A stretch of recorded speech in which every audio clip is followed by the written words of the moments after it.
Live from New Delhi, you're watching the India News Hour, India's voice to the world with me, Deepika, coming up in the next 1 hour. Ukraine President Zelenskyy accuses his Russian counterpart Putin of already breaching Easter truce, says fighting ongoing in border regions. Israeli Prime Minister Benjamin Netanyahu reaffirms its military campaign in Gaza, says have no choice but to continue fighting until victory. Canadians turn up for early voting ahead of April the 28th election, sets new record of advance ballot on first day of polling. Christians across the world celebrate Easter as it marks the celebration of Jesus Christ's resurrection 3 days after his crucifixion.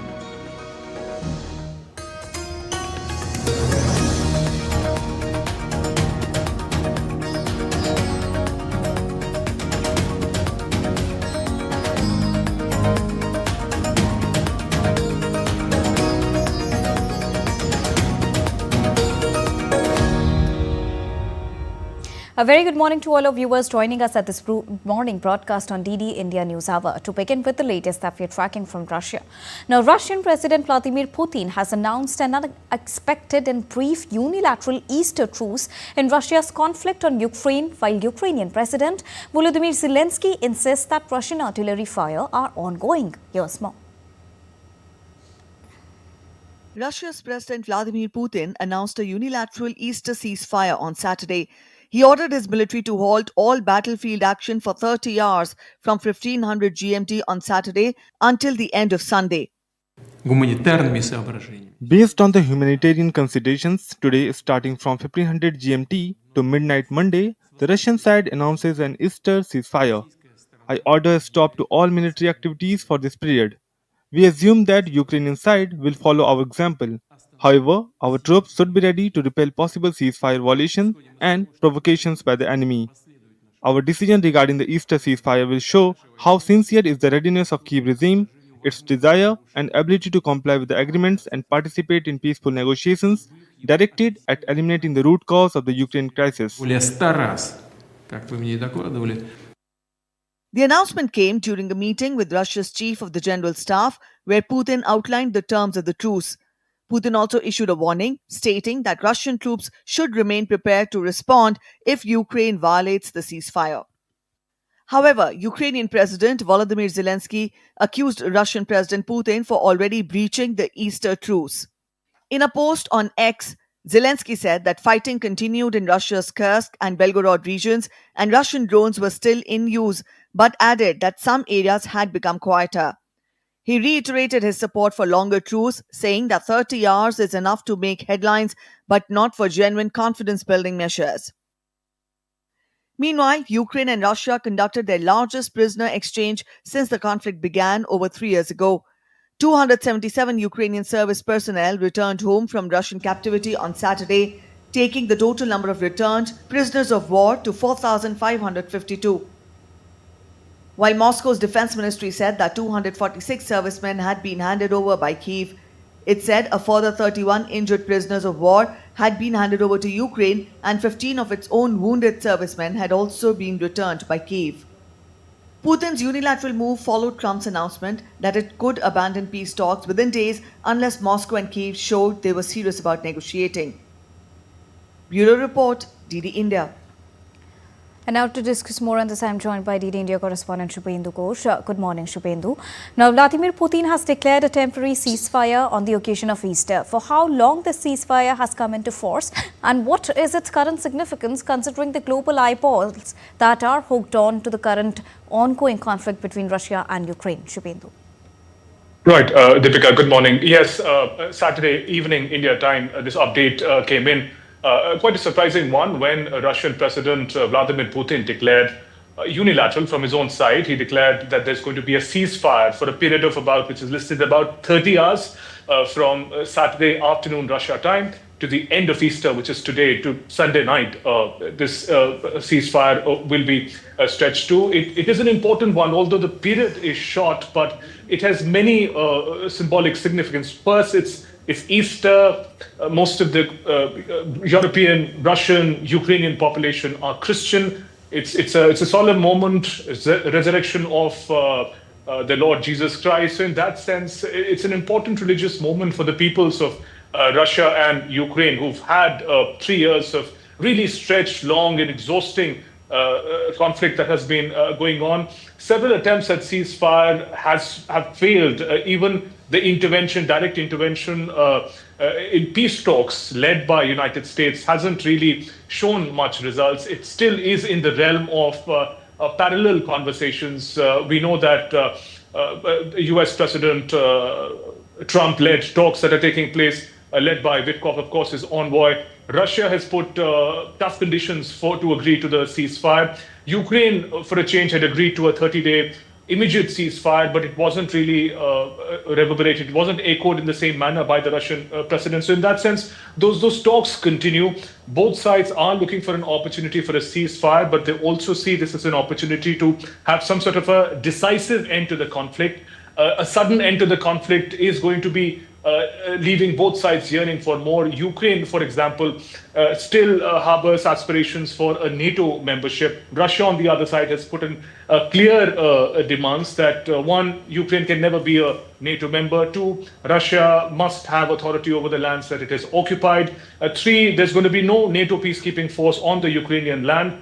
And fourth, this economic resurgence that Russia would be looking for after the exhausting conflict is very, very significant that Russia achieves these aims. So the negotiations are tough, the demands are very difficult. A certain maximalist position, further complicated by the parallel minerals deal that is taking place between US and Ukraine. So in the midst of all of this diplomatic parlance and parallel engagements, this 30-hour, ceasefire on the occasion of Easter is an important step forward. However, as reports are coming in, as you also mentioned, that it hasn't been an ideal attempt. It hasn't been a perfect ceasefire. It's about 2,000-kilometer long border between Russia and Ukraine, and reports are coming in, especially from the Ukrainian side, that the fighting is going on, particularly in the Kursk region. Past a few weeks, Kursk has been the focus of very intense fighting between Russia and Ukraine.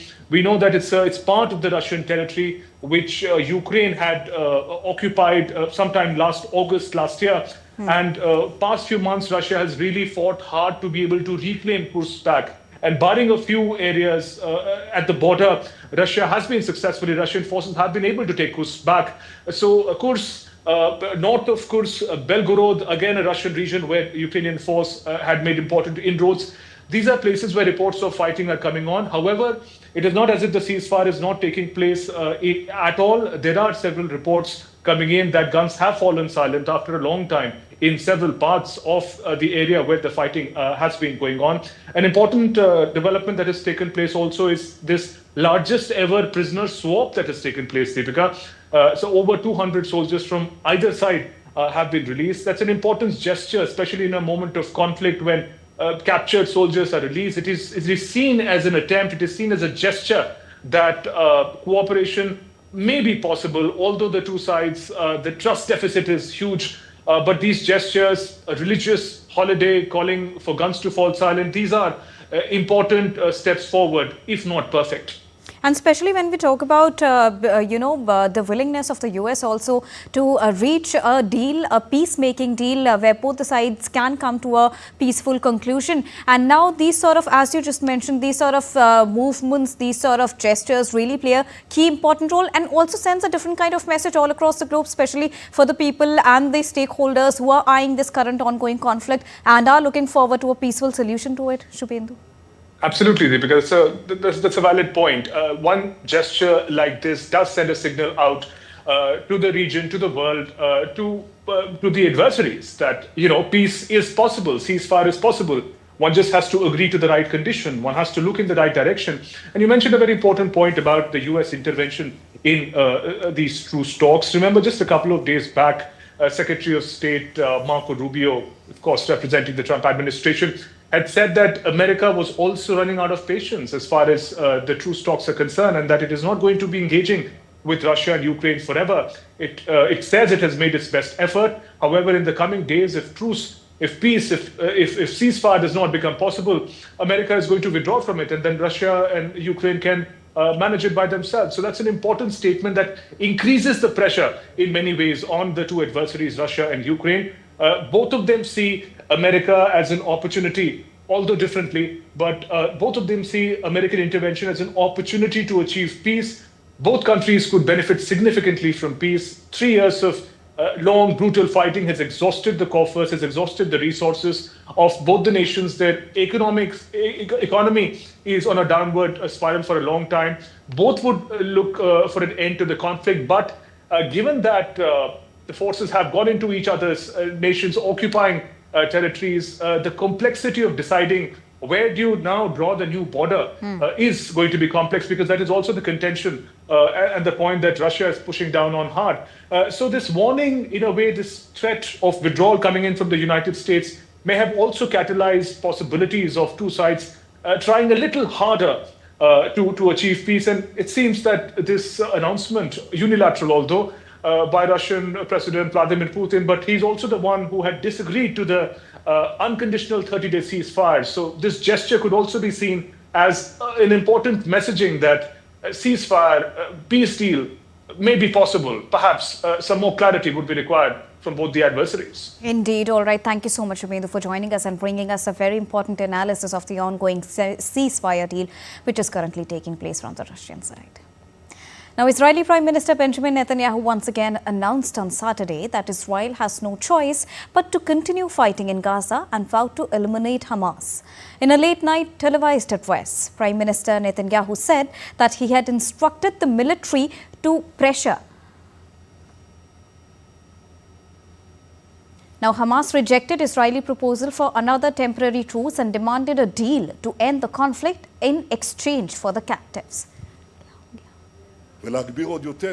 I have ordered the IDF to respond firmly and further increase the pressure on Hamas. We are in the war of rebirth, the war on 7 fronts. This war has very heavy prices, because any such loss is a world in and of itself. But we, as the people who desire life, have no choice but to continue fighting for our very existence until victory.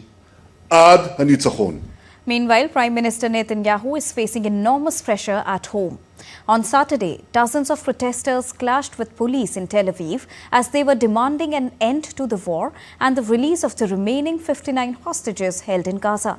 Families of Israeli hostages also demanded answers from Netanyahu about his plans to negotiate on the return of remaining hostages. In a major development, Hamas on Saturday published a new video of Israeli hostage Elkanah Bohbot, marking the third such video of Bohbot to be published in the past month. The latest video showed a shaved head of Bohbot sitting in a small room, speaking on a landline phone, and he also appears distressed and desperate. Now, this clip also caused shock and concern about the safety of hostages. Iran and the United States agreed on Saturday to begin drawing up a framework for a potential nuclear deal. At their second indirect meeting in a week, Iranian Foreign Minister Abbas Araghchi negotiated for 4 hours in Rome with Trump's Middle East envoy Steve Witkoff through an Omani official who shuttled messages between them. Later speaking on state TV, Araghchi described the engagement as useful and conducted in a constructive atmosphere.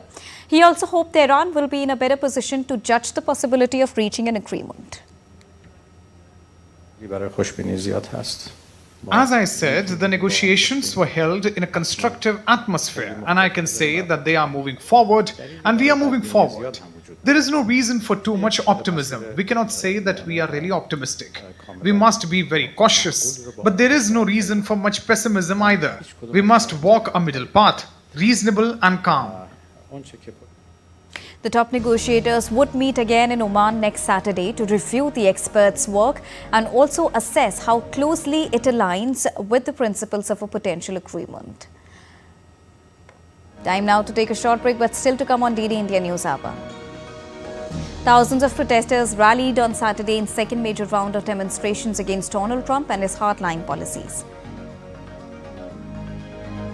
Up next, we'll get you a detailed report on why people are cancelling US trips amid tariffs and border tension. And Soyuz spacecraft returns to Earth with 2 Russian and American aboard.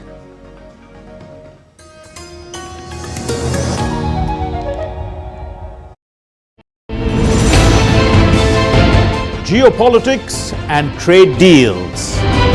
Economic challenges amid development. Hard work and the path to prosperity. It's the economy always. Between walkers, money is what money does and says. Supply creates its own demand. Between the bulls pulls and bears tears. When supply chains globalization and India rises to the podium. We'll get you centered with the economic brief at 8 p.m. every Thursday on DD India.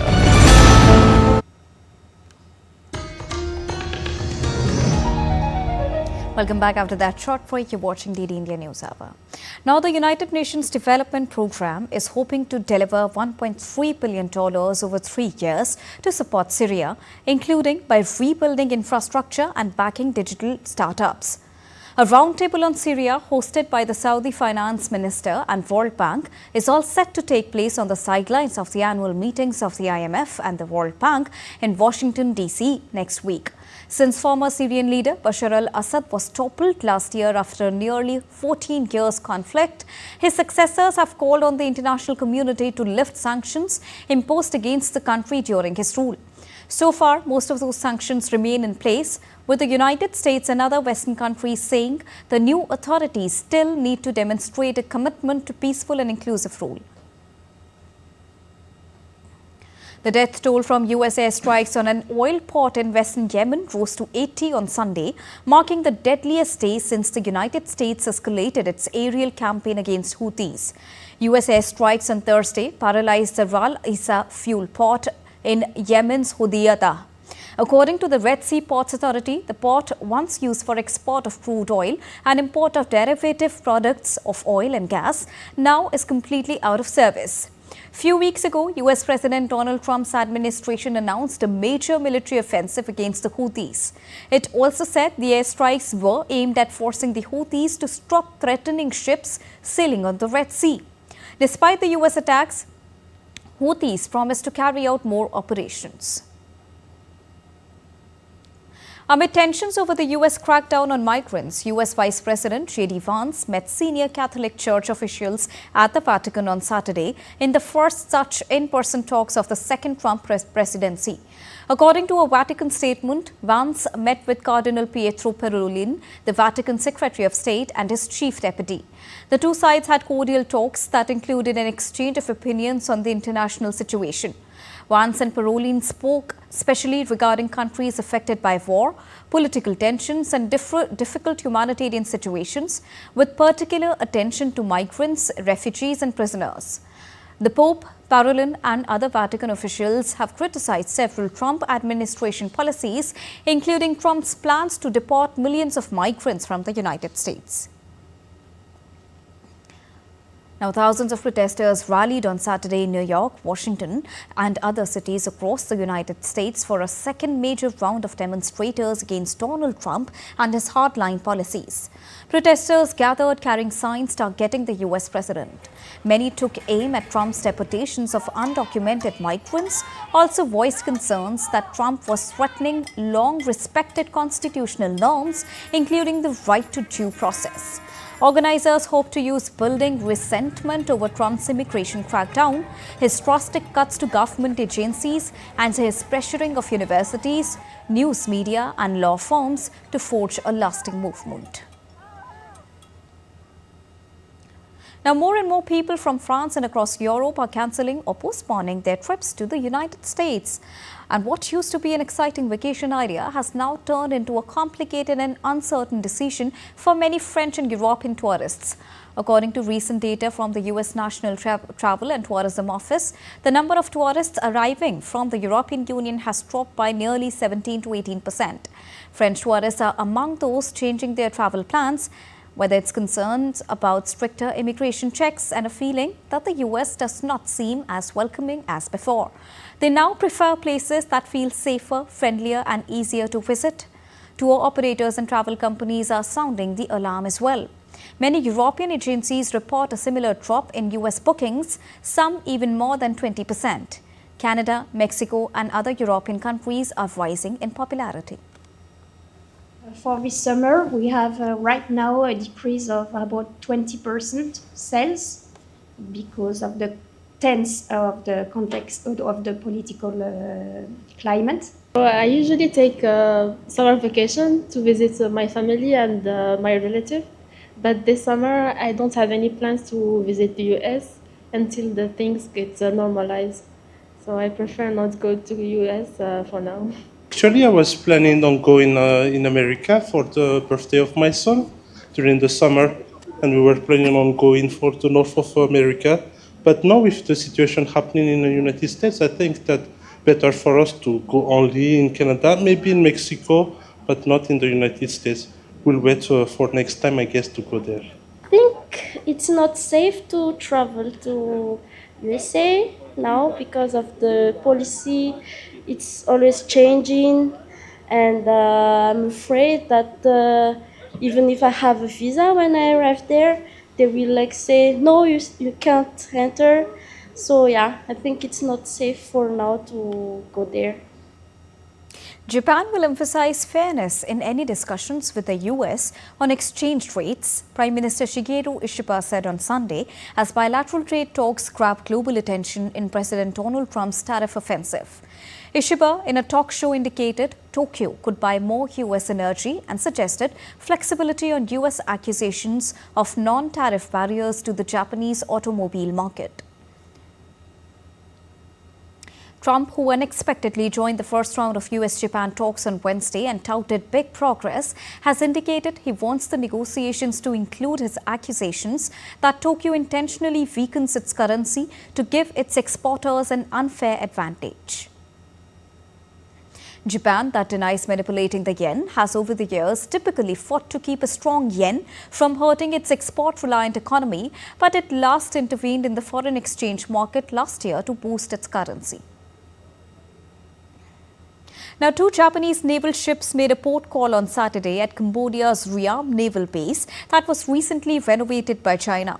The visit by the minesweeper tender Bungo and the minesweeper Itajima to Ream naval base comes amid US concerns over China's potential expansion of its overseas military presence. Now, in recent years, Tokyo has developed increasingly close ties with Cambodia, seeking to offset China's influence in the Indo-Pacific region. Now, nearly 2 million Canadians voted on Friday, which is the first day of advance polls. The election authority said high early turnout was a sign of enthusiasm for the ballot in an election campaign overshadowed by tensions with its American neighbor. According to the Election Canada, over 2 million Canadians cast ballots on Friday, which is a 36% increase from the year 2021. Voters have until Monday evening to file early ballots ahead of the April 28th election. Now, recent polling puts the Liberals, led by incumbent Mark Carney, at around 44% support, leading the Conservative opposition under Pierre Poilievre at around 38%. Smaller contenders include the left-wing New Democratic Party at 8% and the Quebec Separatist Party Bloc Québécois at 5%. Dan Caldwell, once one of US's Defense Secretary Pete Hegseth's most senior advisors, issued a joint statement on Saturday along with 2 other Pentagon officials, casting doubt on an internal leak investigation that led to their ouster this week. Caldwell posted on X that we are incredibly disappointed by the manner in which our service at the Department of Defense ended. After Caldwell, the Pentagon also ousted less senior officials Darren Selnick, who recently became Hegseth's Deputy Chief of Staff, and Colin Carroll, who was the Chief of Staff to Deputy Defense Secretary Steve Feinberg. The statement by Caldwell, Selnick and Carroll suggested they did not leak sensitive or classified information, saying, and I quote them, "We understand the importance of information security and worked every day to protect it," unquote. Now, although Caldwell is not as well known as other senior Pentagon officials, but he has played a critical role as an advisor to Hegseth. His importance was underscored in a leaked text chain on Signal disclosed by The Atlantic last month. Now, in Bangladesh, a nightmare is unfolding for the Hindu community. The brutal killing of Hindu leader Bhabesh Chandra Roy is not an isolated act, but it's a part of a disturbing pattern. India condemned it, calling out Dhaka's silence. From temple attacks to targeted abductions, what is actually fueling this hate? DD India's Maikuri Mihir reports with more details. Take a look.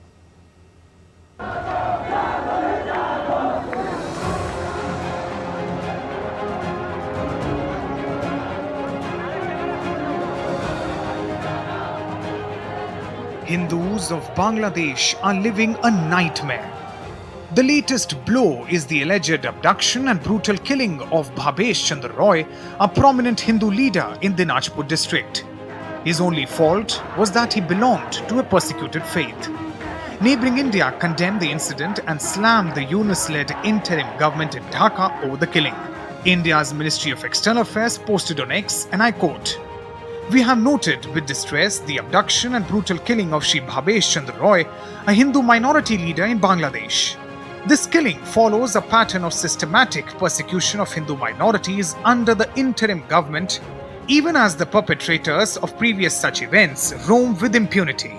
We condemn this incident and once again remind the interim government to live up to its responsibility of protecting all minorities, including Hindus, without inventing excuses or making distinctions."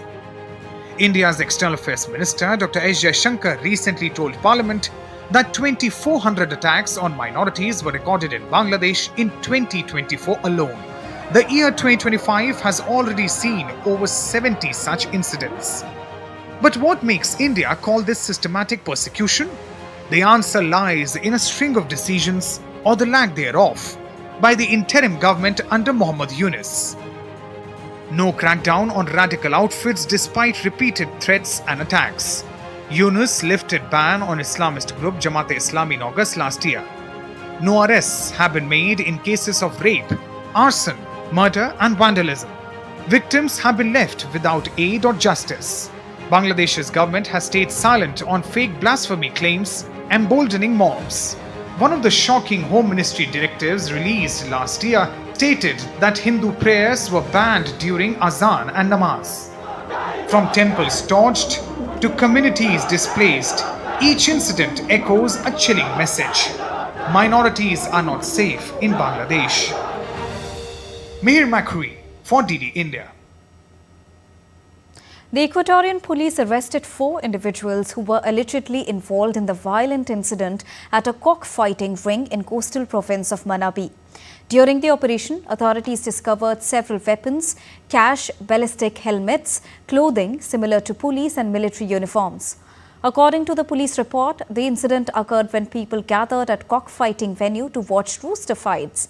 Criminals were dressed in fake military uniforms, opened fire on spectators at a cockfight in which 12 people were killed and several others injured. Now, more than 30 million Americans are on an alert for severe weather conditions, as several states in the heartland have already been slammed with tornadoes, hail and damaging winds. A severe storm hit parts of the U.S. state of Nebraska, whipping up hail that smashed through the windows of a hotel, homes and cars. Additional rounds of showers and thunderstorms will frequent the middle of the nation during the middle and latter portion of next week. Areas that have been inundated with rain in recent weeks may experience a renewed flood risk, while areas of the plain states that are dealing with drought conditions will benefit from the wet pattern. And now let's take a look at other stories making news around the world in brief. In Brazil's Mariana city, locals took part in the traditional procession of souls during Holy Week.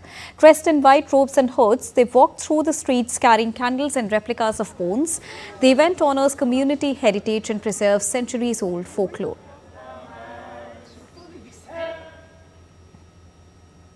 Thousands gathered in London's Parliament Square to support transgender rights. The protest followed a Supreme Court ruling defining a woman based on biological sex. Activists raised concerns over legal recognition and inclusivity. A Soyuz capsule carrying 2 Russian cosmonauts and 1 American astronaut landed safely in Kazakhstan. The crew spent 220 days in orbit, circling the Earth over 3,500 times. Their mission spanned more than 93 million miles in space. Time to take a short break, but still to come on the other side. Finance Minister Nirmala Sitharaman to visit US and Peru from the 20th till the 30th of April. IMD's 7-day forecast for Delhi indicates hot day and maximum temperature in the range of 38 to 39 degrees Celsius. And a 4-story residential building collapses in Delhi, claiming 11 lives.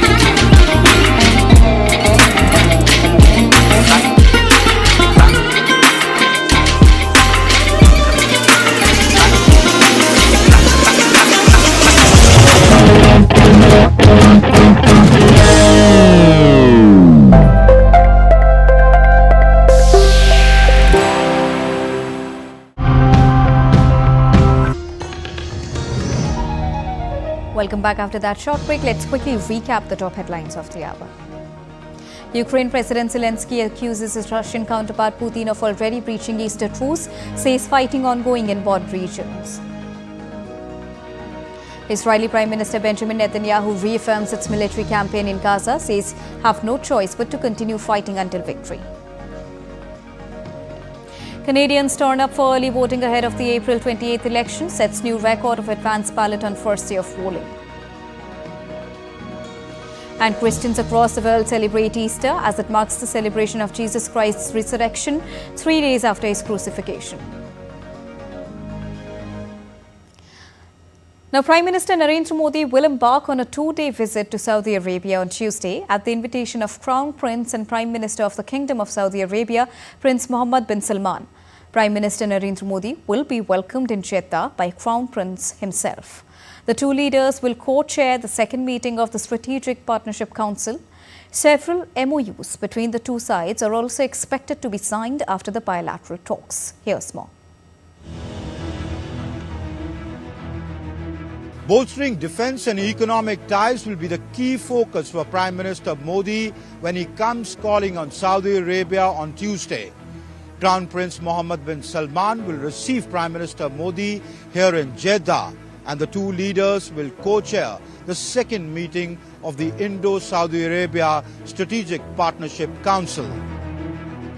This will be Prime Minister Modi's first visit to the kingdom during his third term as Prime Minister, though the Prime Minister has previously visited Saudi Arabia twice in 2016 and 2019. The visit is important also on account of the obvious significance of Saudi Arabia as a strategic partner for India. You're aware of the salience that this relationship has for India's energy security. Saudi Arabia hosts a very large Indian expatriate community, possibly the second largest expatriate community of its kind anywhere in the world.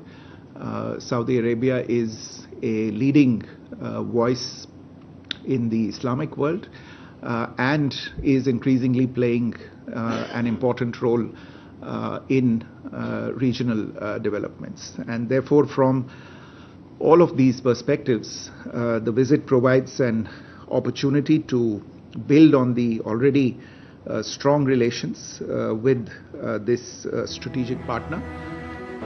The visit would see signing of several memoranda of understanding between the two sides in various sectors, including energy. We signed the memorandum of understanding in the field of electrical interconnections and green and clean hydrogen and supply chains.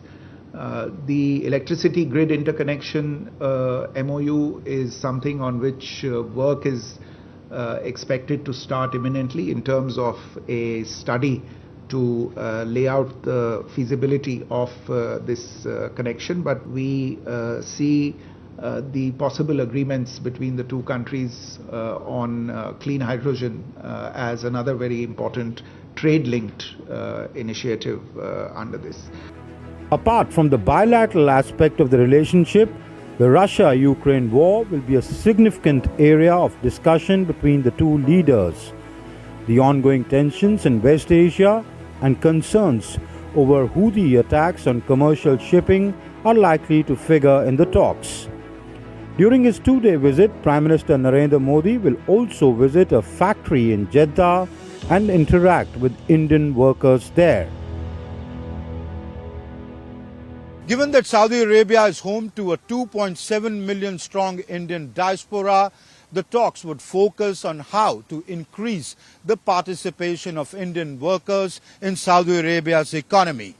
The Prime Minister shall also be visiting a factory to meet Indian workers here.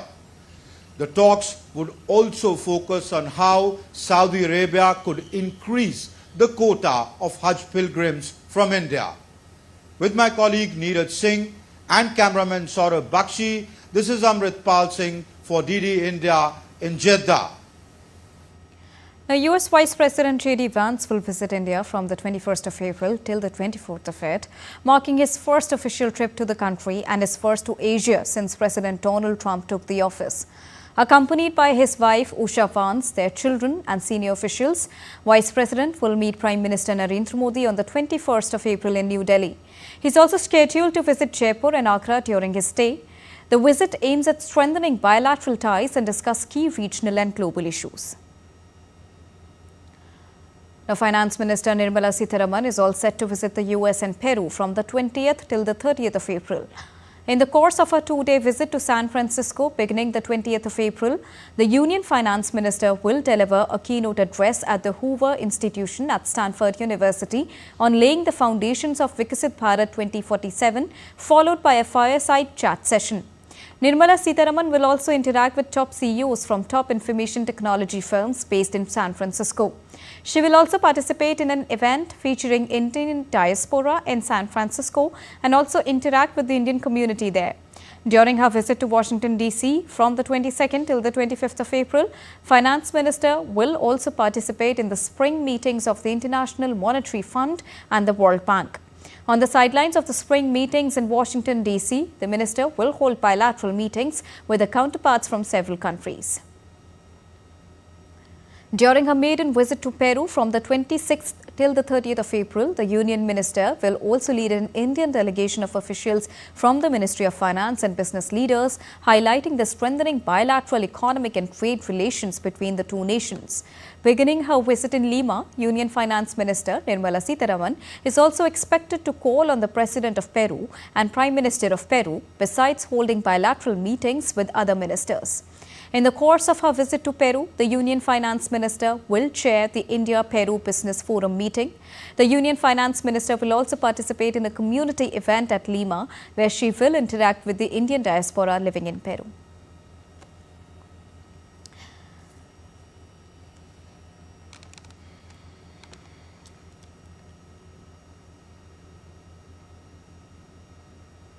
Now, the maiden edition of Exercise Africa India Key Maritime Engagement 2025 concluded with a closing ceremony held at Kigamboni in Dar es Salaam on the 18th of April.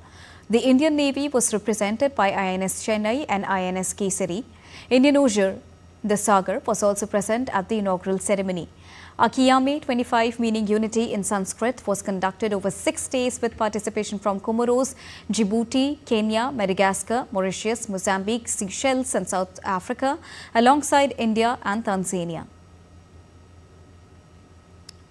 Now, this initiative was aimed at developing collaborative solutions to regional maritime challenges, enhancing interoperability and strengthening the friendly relations between India and African nations. The exercise stressed the significance of going along to tackle maritime threats like piracy and trafficking. Moving on, the Indian Meteorological Department's 7-day forecast for Delhi indicates hot day with maximum temperature in the range of 38 to 39 degrees Celsius. The sky conditions will remain partly cloudy until the 22nd of April and turn clearer after that. Strong surface winds during the daytime have been forecast on the 23rd and 24th of April. The maximum temperature is expected to reach 40 degrees Celsius on the 26th of April. No heat wave conditions has been forecast until the 26th of April in the national capital. The IMD has also said heatwave conditions are likely to abate in Rajasthan from the 20th of April. IMD issued an orange alert in parts of Uttarakhand with gusty winds sweeping through the state of Himachal Pradesh. The Met Department has predicted a fresh spell of heavy rainfall likely to impact northeast India from the 22nd of April. Now in Ladakh, in an unusual weather event, heavy snowfall in the last week of April has severely disrupted normal life in Kargil. The rare late April snowfall has caused widespread damage. Power supply has been hit in many areas and the Electric Distribution Division PDD Kargil is working tirelessly to restore services despite the difficult conditions. The Meteorological Department has issued a red alert warning of avalanches and flash floods in vulnerable areas. Additionally, the Kargil-Srinagar and Kargil-Zanskar roads remain closed for traffic movement due to snow accumulation and safety concerns. Authorities are monitoring the situation closely and the public is advised to stay cautious, follow weather updates and avoid unnecessary travel. Now, tragedy strikes in northeast Delhi on Saturday as a 4-story residential building has collapsed, claiming 11 lives. MCD officials said that prima facie it was found that structural design of the building did not adhere to the required load-bearing capacity. In view of this, the MCD will carry out a survey in the area to identify buildings with 5th and 6th floors without adequate load-bearing elements and will take action to seal them. Further, strong actions will be taken against those found guilty. Every year before the monsoon, the MCD's building department is tasked with conducting an annual survey across the city. Owners of these buildings are issued notices and instructed to carry out repairs. If the repairs are not completed within a specified time frame, the MCD has the authority to demolish these structures. The survey starts April every year and is supposed to end by the month of June every year. A massive fire broke out at a landfill in India's western Nagpur city on Saturday, blanketing the area with thick smoke and stoking fears that the place could spread to nearby residential areas. Huge clouds of smoke billowed from the dumping site as firefighters raced to douse the fire in Nagpur, where the temperatures almost touched 45 degrees Celsius. According to Nagpur Chief Fire Officer BP Chandan Khede, the firefighters from 11 fire stations were mobilized to fight the blaze, which was spreading further due to strong winds. The cause of the fire is still being investigated, but landfill fires are a common occurrence, especially during summers. Huge landfill fire breaks out in India's western Nagpur amid heat wave. And now let's take a look at the stories making news around the country in brief. In Delhi, Naval Chief Admiral Dinesh Tripathi and former Army General V.K. Singh flagged off the Soldierathon run. The event encouraged civilians to run alongside soldiers. It aimed to honor the armed forces and boost civil-military engagement. Ahmedabad Municipal Corporation unveiled a robotic device for deep underwater search operations. The machine can dive as deep as 200 meters. Officials say it will enhance safety and rescue missions in the region.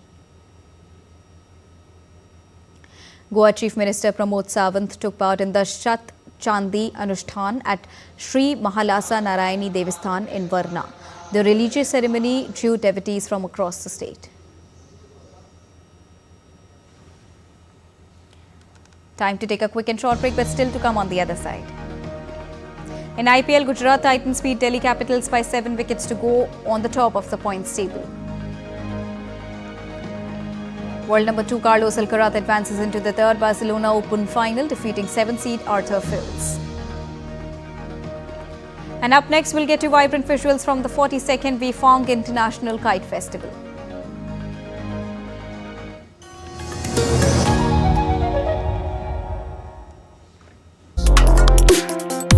Complex issues, hidden agendas, twists and turns, strategic games. We think all dots are linked, we just need to connect them. Join me every week as I connect the dots to unravel hidden designs in statecraft, mysteries and decode issues that matter to you. Watch Connecting the Dots with me at these times on DD India.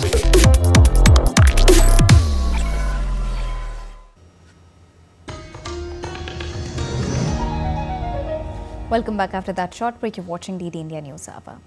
Well, Christians around the world are celebrating Easter today, commemorating the resurrection of Jesus Christ on the third day after his crucifixion. One of the most significant festivals in the Christian calendar, Easter is a symbol of victory over life, over death, hope and forgiveness to people. It is marked by celebrating and attending the Easter Mass, enjoying festive meals with their family, having egg hunts and decorations, along with spiritual reflection. It is preceded by a 40-day period of fasting, prayers and penance called Lent.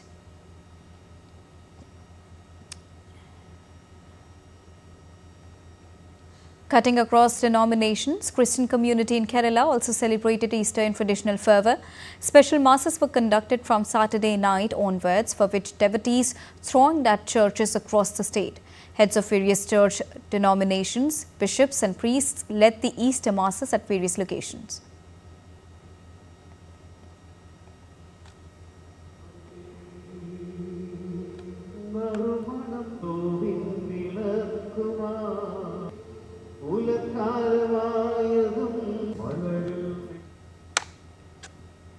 Easter also marks the culmination of the Holy Week and 40-day-long Lent season for most of the Christian communities in Kerala. Kerala hosts a diverse array of Christian communities from both Catholic and non-Catholic folds, and Easter celebrations vary as per their traditions.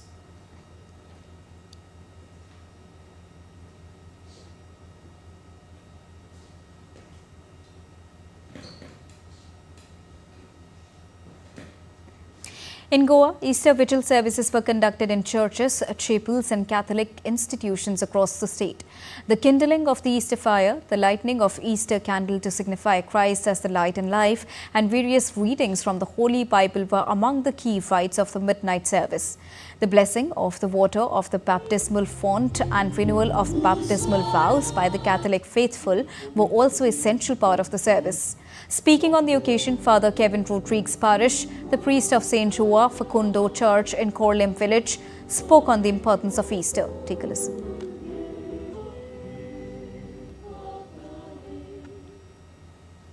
Now, India's President Draupadi Murmu has extended her greetings to Christians on the occasion of Easter.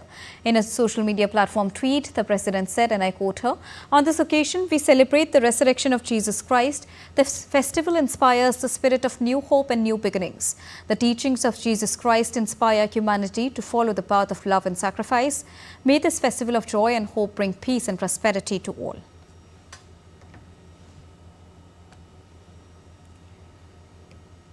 Vice President Jagdeep Dhankar also extended solemn greetings to all the citizens across India, with special acknowledgement to Christian communities celebrating the sacred occasion. He said, and I quote him, "Easter symbolizes hope and renewal, though through the resurrection of Jesus Christ. His timeless teachings of compassion, forgiveness and service guide us towards building a harmonious society. May this holy day inspire all of us to renew our commitment towards the welfare of the vulnerable and to embodying Christ's message of unconditional love. Let peace and renewal fill our nation's homes and communities." Unquote. Prime Minister Narendra Modi too extended Easter greetings to the countrymen. In a tweet he said, and I quote, "Wishing everyone a blessed and joyous Easter. This Easter is special because world over, the Jubilee year is being observed with immense fervour. May this sacred occasion inspire hope, renewal and compassion in every person. May there be joy and harmony all around." Unquote.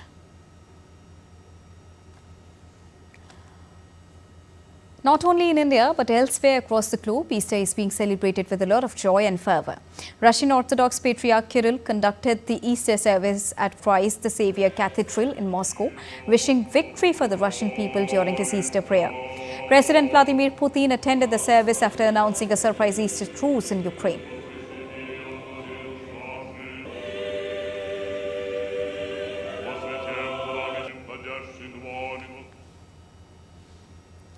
Kyiv residents too held an Easter Mass from Saturday night into Sunday morning, obeying the city's midnight curfew by remaining inside the church until dawn.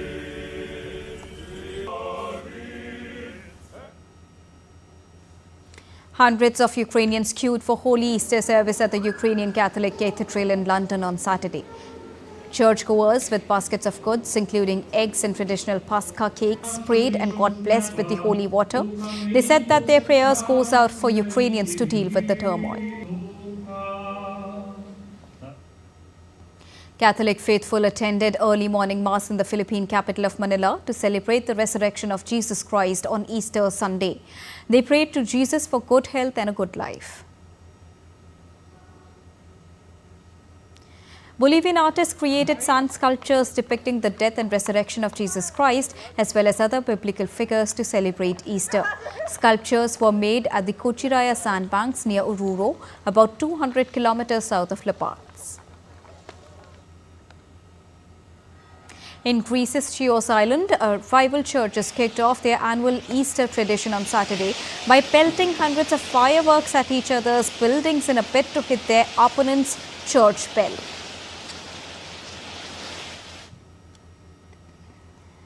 And while in the Greek island of Corfu, residents there marked Orthodox Easter with the Boatides tradition, hurling large clay pots from balconies onto the streets below. The centuries-old ritual is believed to ward off evil spirits and bring good luck. The practice is referred to as the first resurrection locally.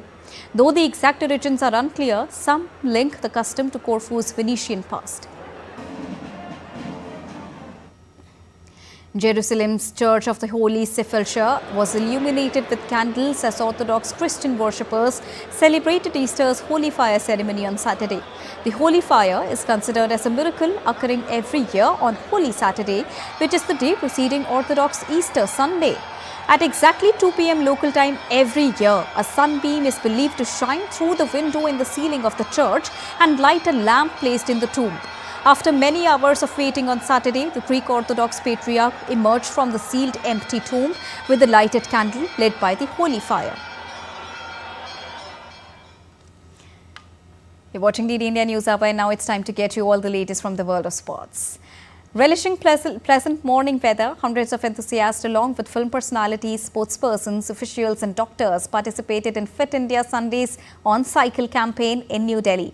Actor Rahul Bose led the cycle ride from Major Dhyan Chand National Stadium with an aim to spread the message of fitness and fight against obesity. This race concluded at the same venue after passing by the iconic landmark India Gate. The initiative promotes cycling as a sustainable, inclusive and an eco-friendly form of exercise with numerous health benefits. The movement was launched by Prime Minister Narendra Modi in order to improve people's health, boost mental well-being and help reduce obesity problems, especially among the youth.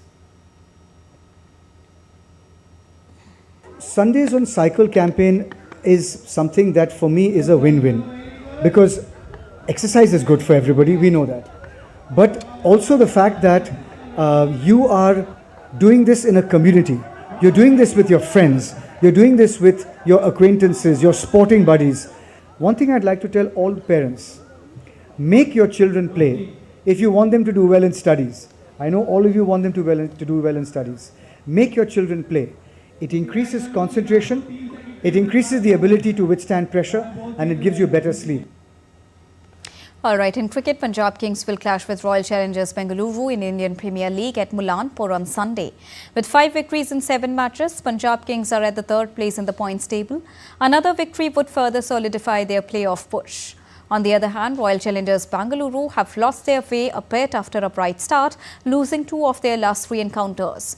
They are in 5th place after 7 matches with 4 victories. On the other hand, Punjab Kings, led by Shreyas Iyer, will be confident of winning the match after the 2 teams faced each other on Friday, where Punjab Kings came on the top.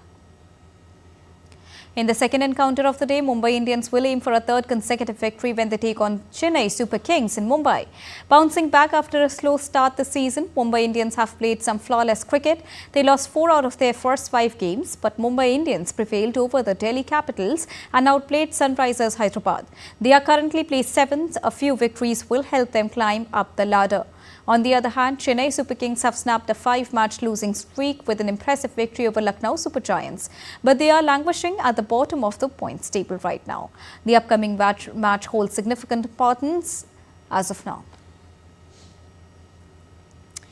In another Indian Premier League encounter, Lucknow Super Giants edged past Rajasthan Royals by just 2 runs in a thrilling encounter in Jaipur on Saturday. Avesh Khan waved his magic, defending 9 runs in the final over. The bowler took 3 wickets even as the Royals failed to cross the line after a flying start, and thanks to Yashasvi Jaiswal, who scored 74 runs of 52 balls.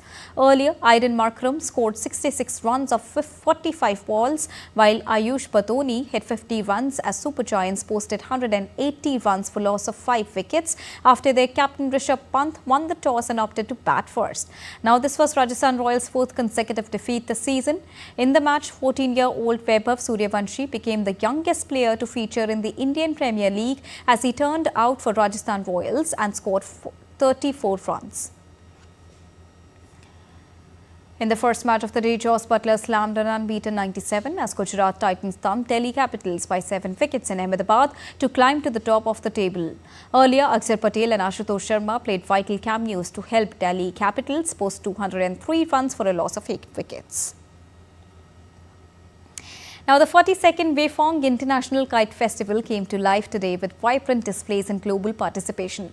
Over 250 teams from 51 countries gathered in China's kite capital to celebrate tradition and craftsmanship.